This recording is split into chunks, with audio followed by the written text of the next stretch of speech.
The effects in this movie were masterfully done and artfully incorporated, including this one particular effect that had me infatuated the entire 2-hour runtime. The effect I'm talking about is the cloning effect, ladies and gentlemen. Towards the beginning of the movie, they actually introduced the Smokestack twins with this smooth, slow dolly, where the twins are sharing a cigarette while waiting for their contact, which even at first glance, this doesn't really seem like an ordinary shot, as you can tell, because you can immediately notice there's 2 Michael B. Jordans. So, how did they pull this shot off? Well, it's actually a little easier than you think. They simply recorded this in 2 takes. One where Michael B plays Stack on the left side of the frame, and another where Michael B plays Smoke on the right side of the frame. Then later in post-production, they would take the left side on take 1, and then the right side of take 2, composite them on top of each other, and then you have Michael B twins. And at the core, this is basically how the cloning effect is done throughout the entire movie pretty much.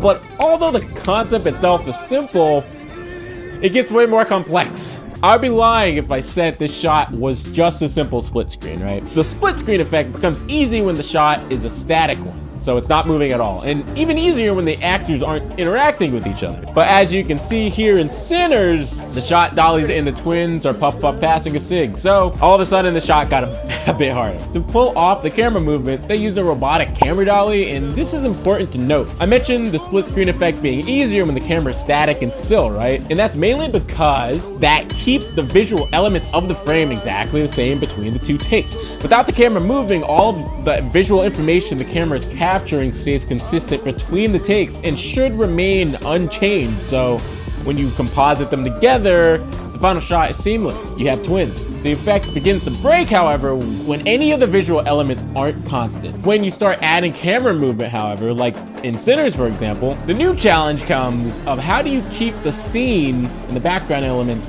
constant when the camera's moving? And that's where the robo dolly comes in. With the robotic dolly, you can program the camera movements to be exactly the same every single time.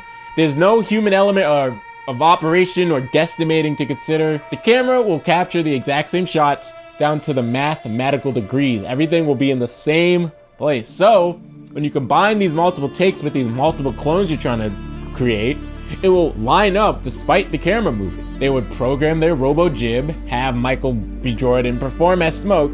They would cut it, he would go change, come back, perform a stack, and the robo jib would actually just do the exact same movement. When they went into editing and composited the 2 shots, they had the Smokestack twins, and it will look hella believable too. So the split screen concept still applies here. There's just a little bit of extra sauce they put in with the camera movement to push this effect to the next level.